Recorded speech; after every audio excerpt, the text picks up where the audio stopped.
السلام عليكم ورحمة الله وبركاته، يا رب تكونوا بخير. أهلا بيكم في فيديو جديد من فيديوهاتنا وفيديوهات الروتين والنشاط اللي بنعملها اليومين دول. أنا راجعة من عمرة كده، عندي نشاط وحابة إن أنا أصور معاكم فيديوهات بقى عن الروتين كده وعن الأشغال بتاعتنا اليومية، نشجع بعض. بالمناسبة قبل ما أبدأ الفيديو، المنتج ده مصري يا جماعة، حبيت إن أنا أصوره لكم للاستفادة لو حابين إن انتوا تجربوه. هو زي الهوهوز، طبعا الهوهوز دخل مقاطعة دلوقتي. فالمنتج ده مصري، عجبني جدا والله، حسيت إن هو أحسن من الهوهوز كمان كتير، وحجمه كبير بالنسبة لسعره، هو بسعره 5 جنيه. فانتوا حابين تجربوه، هو اسمه تورتة، جميل خالص. احنا لازم نشجع منتجاتنا بقى ونشغل عشان مصانعنا تشتغل كده وربنا يكرم إن شاء الله. نرجع للفيديو بتاعنا. الفيديو بتاعنا النهارده عبارة عن روتين، هنروق فيه مع بعض الصالة كده بتاعتنا، وهندخل المطبخ كمان نروقه، ونعمل الغدا مع بعض، وكمان نعمل حلو ونغسل البوتاجاز وكده، يعني نشجع بعض. واتمنى برضو طبعا ان الفيديو يعجبكم. يا ريت بقى لو عجبكم تدعوني، نفسي اقرا تعليق منكم كده، تشجيع ليا او حتى نقد، انا موافقة. المهم نتواصل مع بعض. انا هنا بظبط الفرشه بتاعه الركنه، باخدها كنبه كنبه كده، اظبطها الاول. الكنبه اللي تنعمل انضفها كويس من العفار كده واظبطها، بنقول على الكنبه التانية اللي جنبيها. دي تنظيفات عاديه يوميه. انا رجعت من الشغل لقيت كده الصاله عايزه تظبيط شويه، مكان ما كنا سهرانين بالليل ومكان الفطار الصبح وكده، فقلت ان انا اروقها الاول قبل ما ادخل المطبخ، عندي وقت ان انا اعملها. وطبعا انا زي ما بقول لكم الحاجات ديت يوميه، يعني التنظيف ده اللي هو التنظيف اليومي، ايدنا كده على طول في كل حاجه فيها علشان تبقى نظيفه ومش تحتاج ان احنا نغلب نفسنا. دلوقتي اسمع الناس بيقولوا التنظيفات العميقة عشان رمضان، طبعا احنا المفروض ان احنا نستعد لرمضان بالحاجات دي كلها علشان نكون، هو شهر بيكون شهر في السنة نستغله بقى للصلاة والعبادة والتراويح والكلام ده كله، ما نتعبش نفسنا فيه بالتنظيفات وبالحاجات دي. احنا بنجهز قبل رمضان، بس برضو انتي لو ايدك في بيتك على طول، ما تكسليش عليه، ما تقوليش بقى ساعة وما تقوليش برد ومكسلة والحاجات دي كلها. هيفضل بيتك نظيف على قد ان انتي تعملي شغل كده ما ياخدش منك ساعة زمن، يمكن اقل كمان، وتكوني خلصتي، ودايما بيتك نظيف لاي حد يجيلك فجأة، ليكي انتي لأسرتك. البيوت النظيفة بتدي راحة نفسية برضو. وطبعا بتطرد أي طاقة سلبية من البيت، وبتخليكي دايما كده ان انت متفائلة وحاسة ان انت مرتاحة نفسيا. انا بظبط كده زي ما قلت لكم الركنه، بظبطها اول حاجه، وبرضه باخد في ايدي الستاير كده وانا ماشيه، والشباك لو عليها عفره ولا حاجه، كل يوم كده اول باول اعمل الحاجات دي. لو حسيت ان في حاجه اتوسخت عايزه غسيل، يعني المفرش ده كان عايز غسيل، غسلته كده على ايدي ونشرته، مش لازم بقى ان انا اكوم على نفسي واسيب الشغل كله يكون كتير واعمل.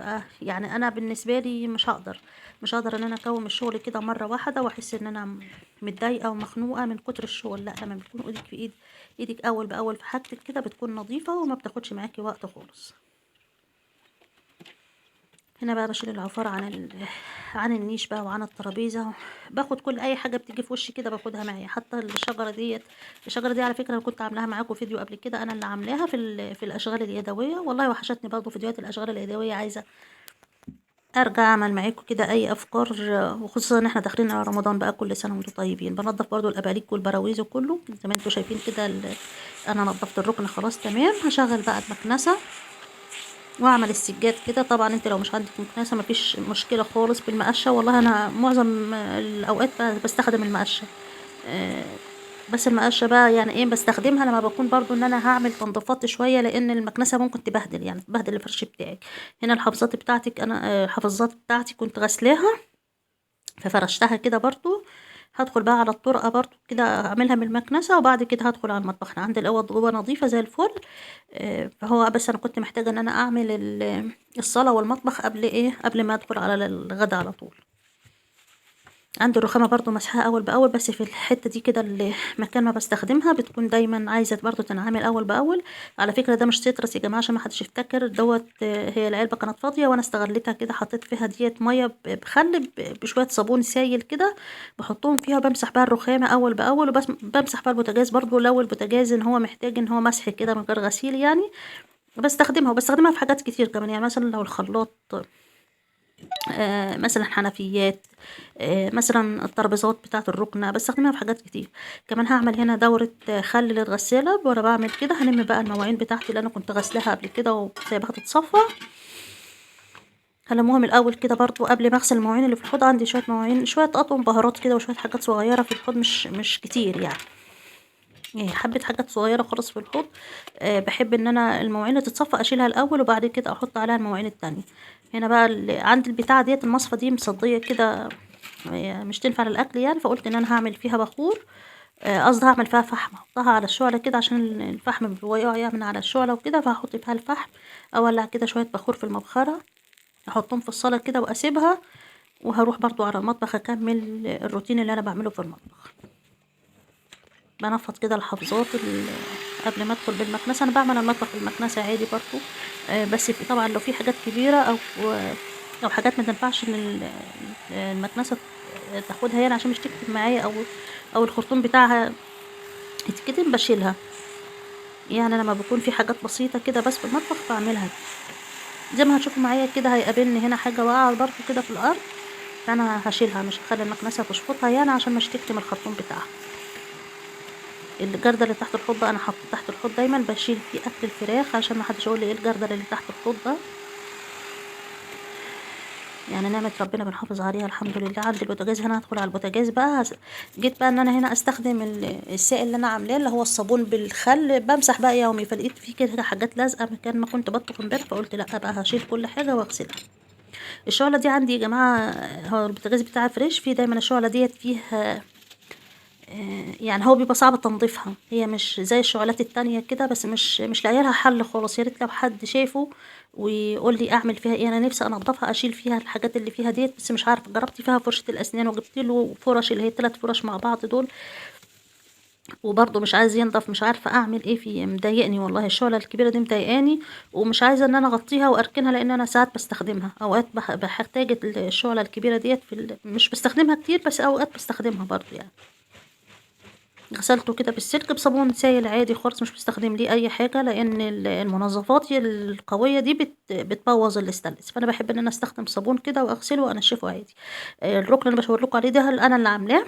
في كذا فكرة كده إن شاء الله هاعملها معاكم، بس أنا عايزة أغيّر نظامه. أنا زهقت من نظامه وعايزة أغيّره. إن شاء الله هاعمله كده وهاغيّره وأبقى أوريه لكم. كنت طلعت فرخة كمان، قُلت أعملها أسيبها تتفك. غسلتها كويس أوي وقطعتها وعملت فيها فتحات كده عشان التتبيلة تدخل فيها. عندي البصل بقى وفلفل كده. الفيديو سريع أوي يا جماعة، مش ملاحقة عليه كلام. هو شارح نفسه يعني. المهم إن أنا قطعت في الكبة، حطيت في الكبة البصلة والفلفل فرمتهم، وكمان قطعت شرايح طماطم كده، وهاعملها هاعمل صينية فراخ بالبطاطس. مقطعة شرايح بطاطس كده، هاخد بقى حتة سمنة صغيرة كده أحطها في الصينية اللي أنا هاعملها فيها. هسخنها كده. أنا عايزة أدي الفراخ صدمة زي ما بيقولوا، يعني أحمرها كده عشان ما تنزلش مية على بطاطس. أنا باحب لما أعمل مع الفراخ اي خضار، بحب ان انا الاول اشوح الفراخ كده عشان مش ينزلوا الميه بتاعتهم على طعم الخضار. بغير طعم الخضار، تخلي له طعم مش مستحب كده. فالاحسن ان انت تحمريها الاول كده تديها صدمه، وبعد كده تضيفي عليها اي خضار انت حباه. بقلبها بقى على الناحيه التانية عشان برضو الناحيه التانية تاخد لون. بصوا وانا واقفه بحب امسح البوتاجاز كده، لو جه عليه اي طرطشه او اي حاجه بمسحه كده اول باول عشان يفضل نضيف ونسهل عليا غسيله بعد كده. اي اطباق برضو بتتوسخ بغسلها على طول. انا بحط الصفايه دي هحطها في الحوض.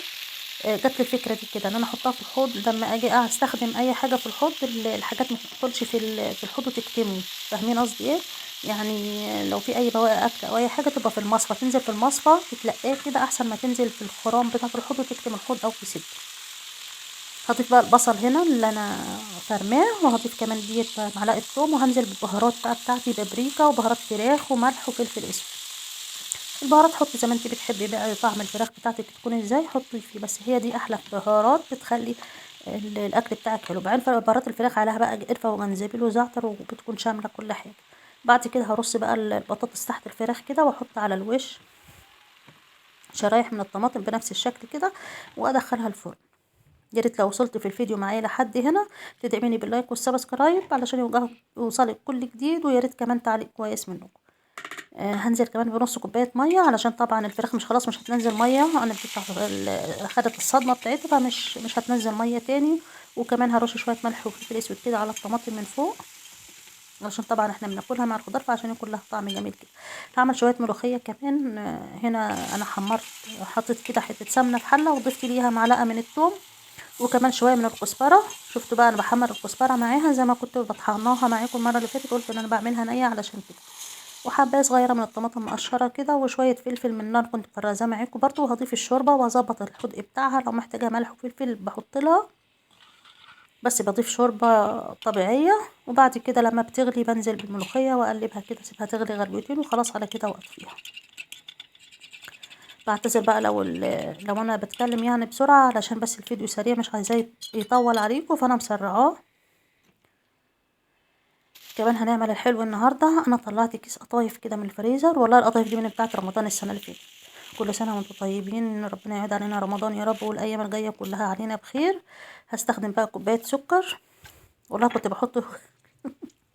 بحط كوبايه السكر وانا قلبي واجعني والله من ارتفاع الاسعار، وعايزين نحافظ عليه علشان رمضان. بس قلت يعني حاجه حلوه كده ما عملناش من زمان. انا بعمل الشربات الاول، معلقه كوبايه سكر على نص كوبايه ميه وعصره ليمون. لما بيغلوا بنزلهم يغلوا شويه، يعني يقعدوا مع بعض شويه كده، بنزلهم وبضيف لهم ميه ورد او فانيليا على حسب الطعم اللي انت بتحبيه.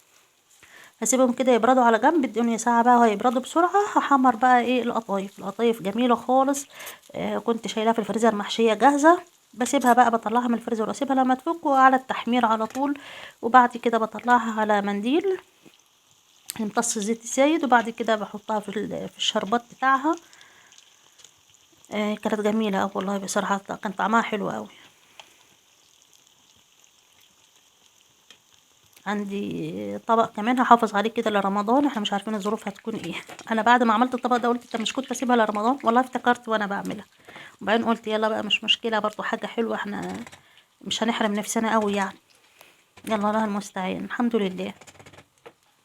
ان شاء الله الدنيا هتتظبط وهترجع لطبيعتها باذن الله.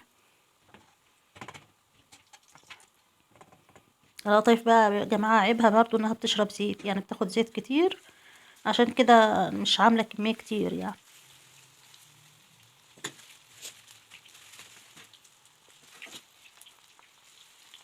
بحمر كده المرة التانية، برص الرصة كده، وبعدين هاخد اللي انا لسه عاملاهم قبل ما يبردوا، هو بس بطلعهم على منديل كده يشرب الزيت الزايد اللي فيها. وبعد كده اخدهم انزلهم في الشربات على طول واطلعهم. ما بحبهاش تشرب شربات كتير عشان ما تكونش مسكرة، عشان ما تكونش طرية. يعني انا بحب القطايف تكون متحمرة شوية، وكمان مش تاخد شربات كتير علشان مش ما بحبهاش طرية، انا بحبها تكون مقرمشة شوية.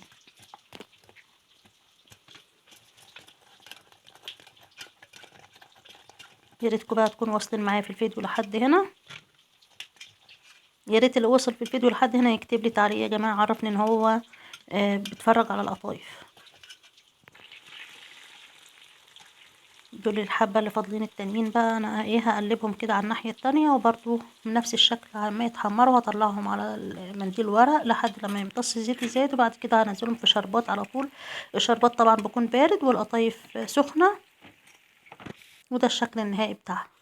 وكمان طلعت صينية الفراخ، بطاطس بالفراخ اهي ما شاء الله. بألف هنا يا رب. وأتمنى بقى ان الفيديو يكون عجبكم، والسلام عليكم ورحمة الله وبركاته.